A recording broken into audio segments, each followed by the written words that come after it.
My Facebook is broom, that means Facebook নিজের জায়গায় নাই। কি তা হইলো, ভাবলো আমার সমস্যা হয়তো হ্যাকট্যাক হয়েছে, তারপর দেখতেছি সব আমার একই সমস্যা। What is the problem? আমার problem, big problem, Everything is problem. same problem. আমার So hello everyone, assalamu alaikum. We are so tensed, right? For our Facebook.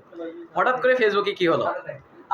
Maybe আমি বাইরে গিয়েছিলাম. After that, I came back there and I have seen that my Facebook is boom. That means Facebook নিজের জায়গায় নাই। কি তা হইলো, ভাবলো আমার সমস্যা হয়তো হ্যাকট্যাক হয়েছে, তারপর দেখতেছি সব আমার একই সমস্যা। What is the problem? আমার problem, big problem, Everything is problem. same problem. আমার কোথায়?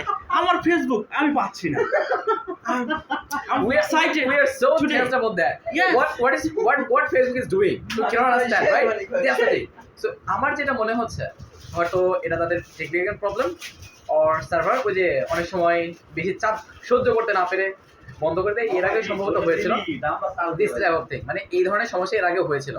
তো এটা এরকমই কিছু একটা হতে পারে। আমার যেটা মনে হচ্ছে, from my own opinion, I have thought that actually it's not our problem, এটা আমাদের সমস্যা না, ইজ ফেসবুকস প্রবলেম, রাইট? এটা ফেসবুকের সমস্যা। অলসো ফেসবুক, ইনস্টাগ্রামে কিন্তু সমস্যা হয়েছে। আবার কি মেসেঞ্জার আমরা চালাতে পারছি না, মেসেঞ্জারে অ্যাক্সেস নিতে পারছি না, এই ধরনের সমস্যাগুলো আর কি। সো আমার যেটা মনে হচ্ছে ফেসবুকের সমস্যা হতে পারে, ওদের টেকনিক্যাল কোনো প্রবলেম হতে পারে। আশা করা যায় খুব তাড়াতাড়ি ঠিক হয়ে যাবে ইনশাআল্লাহ। হয়তো 1 ঘন্টা বা কিছু মিনিট অপেক্ষা করুন, ঠিক হয়ে যাবে। কারণ এক একজনের ফেসবুকের মধ্যে এত follower, lakh lakh follower, million follower, তাদের তো ফেসবুক ক্ষতি করবে না। আর করলে তো ওদের একেবারে শেষ অবস্থা বাজে হয়ে যাবে, তাই না? তো সেটাই। So my friends, don't worry, be patient. Inshallah, something better is waiting for you. That's all. Actually, I'm trying to give you the news is not important for you. That's the thing. Okay. Till then, tada bye bye, my dear friends. See you in the next time. Assalamu alaikum.